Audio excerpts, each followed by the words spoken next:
Christian status వేయించుకోవచ్చా? మనం Bible ప్రకారమే చూద్దాం. మనం ఎవరినైనా టాటూ సిన్నా అని అడిగితే ప్రతి ఒక్కరు లెవిటికస్ చాప్టర్ 19:28 వర్స్ అని చూపిస్తారు. బట్ అది క్రిస్టియన్స్ అందరికీ మోరల్ లా కానీ యూనివర్సల్ కమాండ్ కానీ కాదు. అది ఇజ్రాయిల్ అందరూ పాగన్ రిచువల్స్లో అండ్ ఐడలటరీలో పార్టిసిపేట్ చేస్తున్నప్పుడు వచ్చిన సందర్భ వాక్యం. కంటెక్స్ట్ చాలా మంది మిస్ అవుతారు. ఏదో ఒక వర్స్ తెచ్చేసామా చెప్పేశామా అంతే.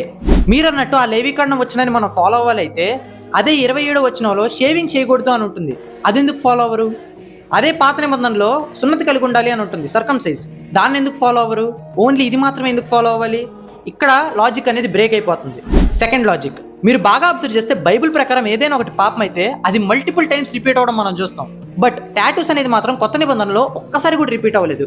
పాత నిబంధనలో అది కూడా సందర్భ వాక్యంలో రిపీట్ అవుతుంది అంతే. థర్డ్ లాజిక్, ఇది సింపుల్ లాజిక్. ఏంటంటే ఒక క్రిస్టియన్ తన లైఫ్ని లీడ్ చేయడానికి న్యూ టెస్ట్మెంట్ లో ఉన్న రూల్స్ని అప్లై చేయాలి, ఓల్డ్ టెస్ట్మెంట్ లో ఉన్న రూల్స్ కాదు. ఎందుకంటే ఓల్డ్ టెస్ట్మెంట్ అనేది ఫౌండేషన్ అండ్ కంటెక్స్ట్ కోసం మాత్రమే. న్యూ టెస్ట్మెంట్ అనేది ఓల్డ్ టెస్ట్మెంట్ కి ఫుల్ఫిల్మెంట్. ఇంకొకటి వస్తాడు, శరీరం దేవుని ఆలయం, దాని మీద ఎటువంటి కట్స్ చేయకూడదు అంటాడు. సరే, నీ లాజిక్ ప్రకారమే చూస్తే సర్జరీస్ అన్ని పాపం అయిపోతాయి. పుట్టుకతో కళ్ళు లేని వాడికి ఐ ట్రాన్స్ప్లాంటేషన్ చేయడం కూడా పాపం అయిపోతుంది. పొట్టను కోసి బిడ్డను తీయడం కూడా పాపం అయిపోతుంది. మరి అవన్నీ మనం పాపం అనట్లేదే, అవి కూడా కట్సే కదా. మీరు ఆ చాప్టర్ మొత్తం చదివితే అక్కడ పౌలు సెక్షువల్ ఇమ్మారాలిటీ గురించి, ప్రాస్టిట్యూషన్ గురించి, క్రైస్ట్ బాడీని ఒక ప్రాస్టిట్యూట్తో యునైట్ చేయడం గురించి చెప్తున్నాడు. మీ బాడీని సెక్షువల్ సిన్ కోసం యూజ్ చేయకండి అని చెప్తున్నారు. ఇంకు గురించో, అపియరెన్స్ గురించో, గ్రూమింగ్ గురించో, ఎక్స్టర్నల్ మార్క్స్ గురించో కాదు. మరి మా పాస్టర్స్ ఎందుకు బ్రో ఇలా చెప్పారు, సిన్ అని చెప్పారు అంటారా? మీరు పాస్టర్స్ చెప్పింది గుడ్డిగా ఫాలో అవ్వకండి. ఎందుకని క్వశ్చన్ చేయండి, వచ్చి బైబిల్లో దాని గురించి వెతకండి, దాని గురించి స్టడీ చేయండి. అప్పుడు మీకు అర్థమవుతుంది. మీరు నన్ను కూడా నమ్మండి అని చెప్పను, వెళ్ళండి బైబిల్ చదవండి, కంటెక్స్ట్ అర్థం చేసుకోండి. మీకు ఒకవేళ నేను తప్పు చెప్పాను అనిపిస్తే వచ్చి బైబిల్తో నన్ను కరెక్ట్ చేయండి. ఎందుకంటే నాకు బైబిల్ కంటే ఈగో ముఖ్యమేం కాదు. నేను ఈగో అంతా పక్కన పెట్టి 65,000 మంది ముందు సారీ చెప్పడానికి రెడీగా ఉన్నాను. సో టాటూ సిన్న అంటే సిన్ కాదు, నీ ఇంటెన్షన్ ఇంపార్టెంట్. నువ్వు దేనికోసం వేయించుకుంటున్నావు? విగ్రహారాధన కోసం వేయించుకుంటున్నావా? నీలో లస్ట్ని బయటికి చూపించడానికి వేసుకుంటున్నావా? అది సిన్నే. లేదు, ఒక నార్మల్ డిజైన్ నీకు నచ్చింది, న్యూట్రల్గా నువ్వు వేయించుకోవాలనుకున్నావా? దట్స్ కంప్లీట్లీ నార్మల్, మీరు వేయించుకోవచ్చు.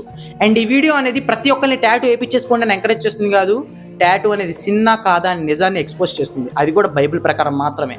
And same logic applies with sticker, bindi. అక్కడ కూడా మీ ఇంటెన్షన్ మ్యాటర్సే. న్యూట్రల్గా కల్చరల్ ఈవెంట్కో లేదా ఒక పెళ్లికి వెళ్తున్నప్పుడు, ఫంక్షన్కి వెళ్తున్నప్పుడు అపియరెన్స్ కోసం పెట్టుకున్నారంటే దట్స్ కంప్లీట్లీ ఫైన్, మీరు న్యూట్రల్గా పెట్టుకున్నట్టే వస్తాయి.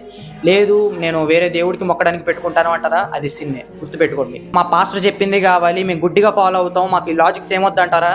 వెళ్ళిపోండి. లేదు మాకు లాజికల్ థింకింగ్ కావాలి, మాకు బైబిల్ని డీప్గా అర్థం చేసుకోవాలని ఉంది, స్క్రిప్చర్ని డెప్త్కి చదవాలని ఉంది అంటారా? మన పేజ్ని ఫాలో అవ్వండి. ఇప్పటి వరకు ఎవరు చేయని విధంగా గ్రీక్ కల్చర్తో ఇంటర్ప్రిటేషన్ చేసి మీకు బైబిల్ని ఎక్స్ప్లెయిన్ చేస్తాను. లాజిక్స్ అన్నీ అప్లై చేస్తూ ఎప్పుడు కూడా సొంత ఒపీనియన్స్ చెప్పను, బైబిల్లో వాక్యంతోనే మీకు ఎక్స్ప్లెయిన్ చేస్తాను.